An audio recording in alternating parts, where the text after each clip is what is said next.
In the first half of the 20th century, one of the newest classes of warships was the aircraft carrier, and the earliest aircraft carriers were certainly odd, being converted from battleships, battlecruisers, cruisers, cruise liners, merchant ships, and other strange origin stories, such as a submarine with battleship guns. Not only that, some of these aircraft carriers were heavily armed, with HMS Eagle, for example, carrying a battery of 6-inch guns, or here's USS Lexington with her 8-inch gun turrets. In today's video, we're going to cover some of the strangest aircraft carrier conversions in history. First up, we're looking at a carrier from the United Kingdom, and probably my favorite on this list, HMS Furious, to which I might spend a little more time on. To not beat a dead horse because I've talked about Admiral Fisher's Baltic project and his large light cruisers at length in other videos, but as a brief refresher, Furious and her two half-sisters, Courageous and Glorious, were not originally planned as aircraft carriers, but instead as overgun cruisers, baby battle cruisers if you will, with Courageous and Glorious carrying twin 15-inch turrets, while Furious carried two single 18-inch guns, with their overall layout being fairly similar to that of the Courageous class, and out of the three, she was the first considered for conversion work, as the Baltic project did not come to fruition, and with her extremely light armor and large guns, she wasn't suited for fleet work.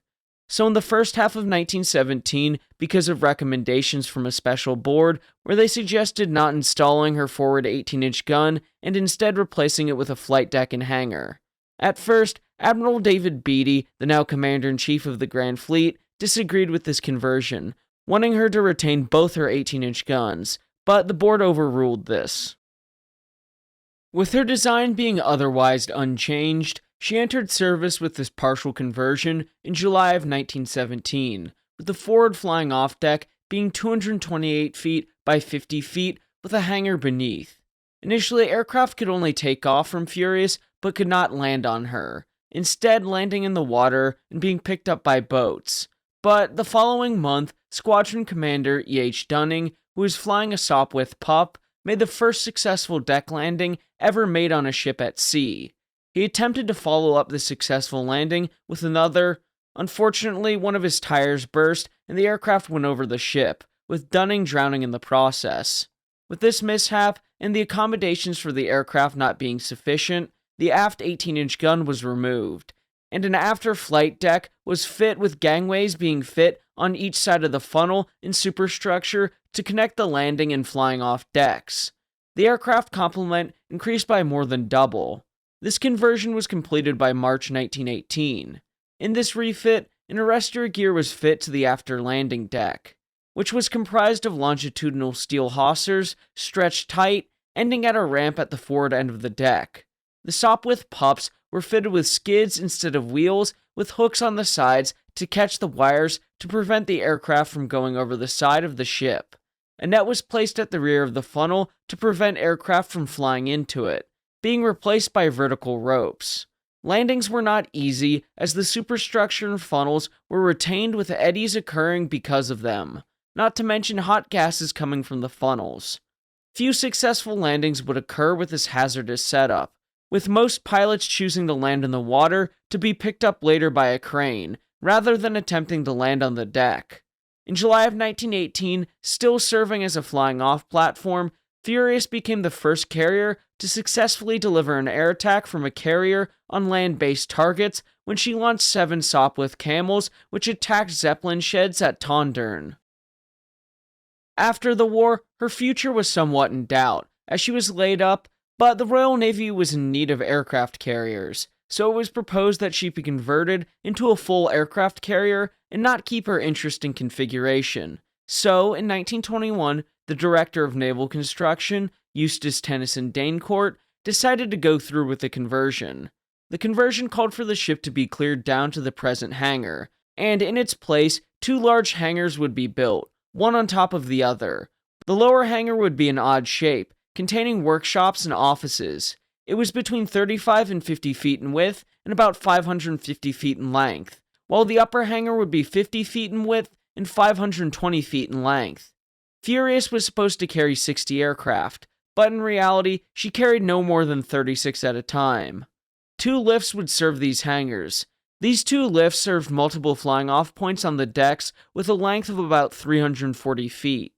In the process, the funnel, superstructures, and mast were removed, and she was given a clear flight deck through most of the forward section, sloped slightly upward to help slow down the aircraft.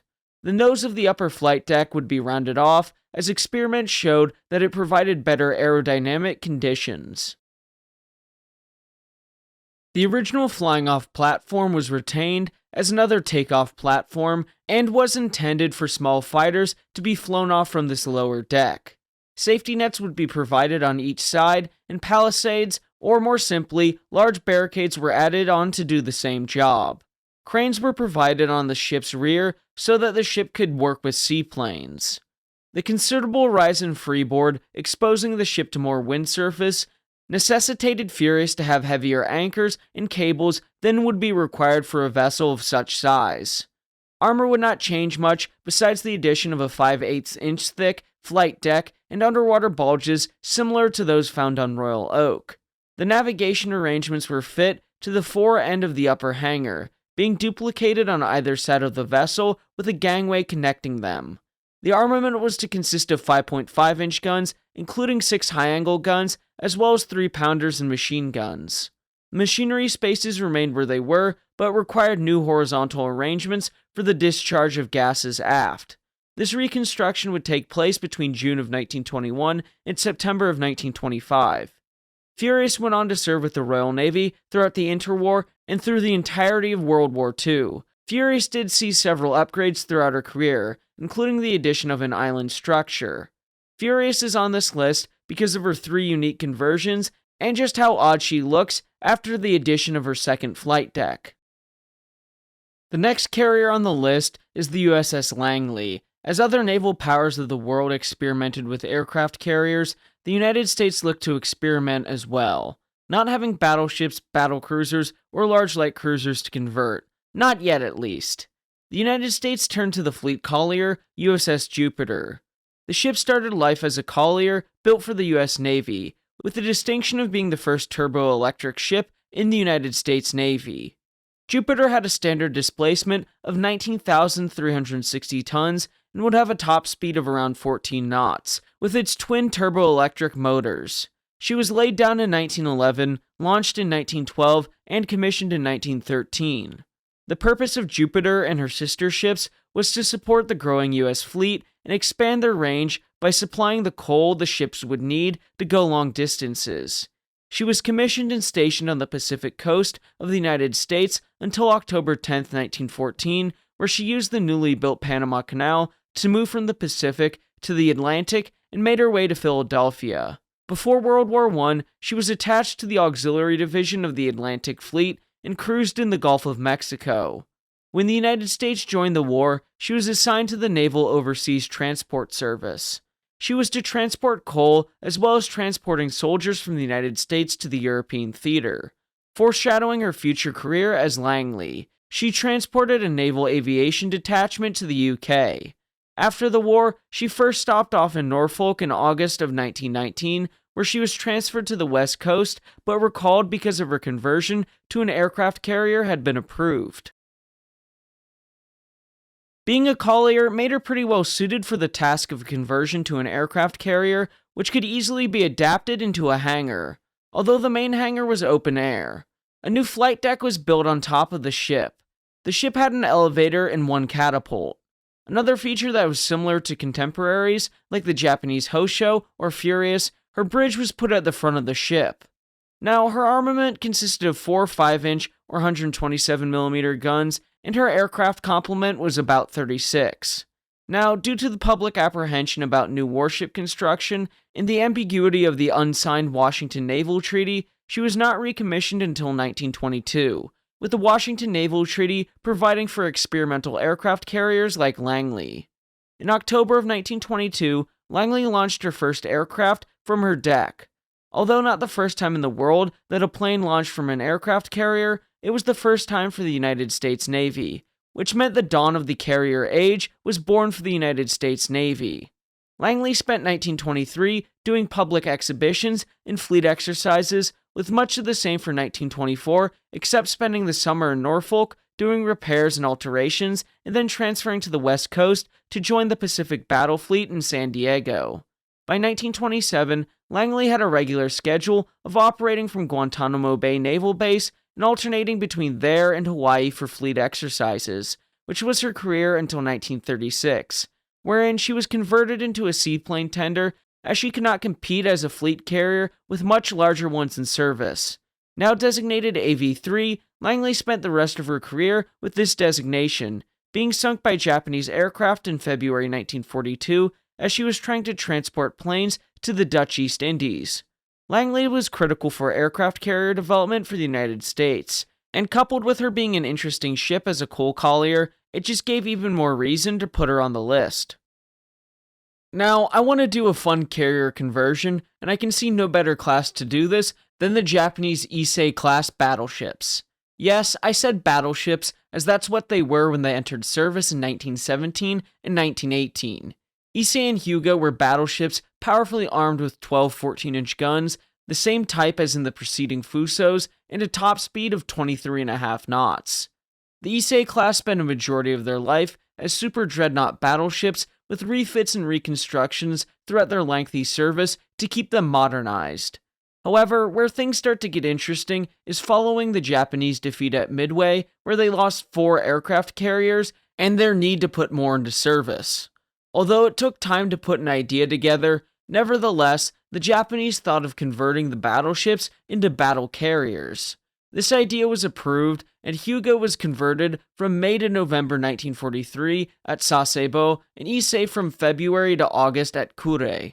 In this reconstruction, the 2 after 14-inch turrets were removed, and a 230-foot-long flight deck was installed from the forward end of the aft control station to the ship's stern.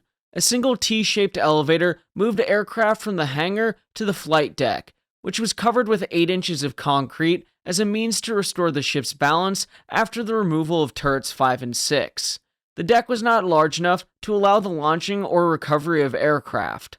Launching aircraft was performed by 2 new catapults fitted forward of the new flight deck. These 2 82-foot catapults restricted the arcs of fire of number 3 and number 4 turrets. Once launched, the aircraft would recover ashore or on a conventional carrier.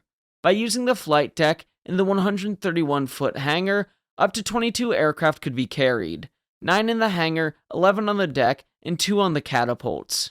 They originally wanted to use D-4Y2 Judy dive bombers, but a shortage of aircraft meant it was a mix of reconnaissance aircraft and Judys.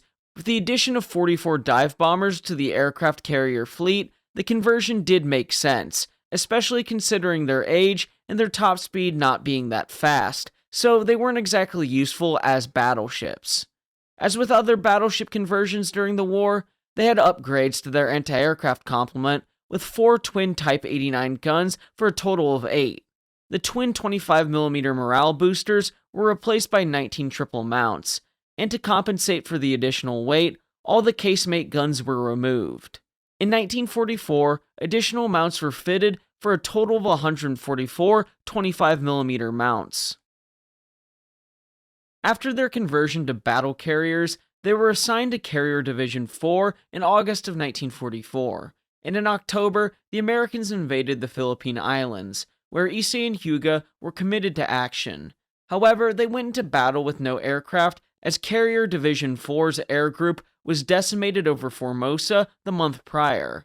As part of the Northern Force for Operation Shogo, the battle carriers came under intense fire on the 25th of October, enduring 527 sorties from the Americans, most of which were directed at the 4 actual carriers present, which were all sunk.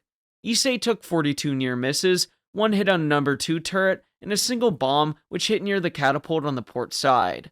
She also suffered ruptured plates from so many near misses, escaping with minor damage from the leakage. Hyuga was damaged by near misses, but not as bad as Ise. The battle carriers never returned to combat and were sunk later in the war in port. However, I think it's interesting to point out that their catapults were removed due to the lack of available aircraft near the end of the war. I know, I didn't mention this ship or that ship. I gave consideration to the French carrier Ban and the Japanese aircraft carrier Shinano, but I lack sufficient sources to cover them, so I chose not to include them, along with numerous others like the Independence class or Casablanca class. Do let me know of your favorite conversion from this period of history, as there are so many interesting ones that I couldn't fit. This is a style of video that we love on this channel, and I just like experimenting with some of these fun ideas. Hopefully you enjoyed it. Anyway, thanks for watching everyone, and please remember to like and subscribe as it will help the channel to grow. Until next time my friends, have a great day.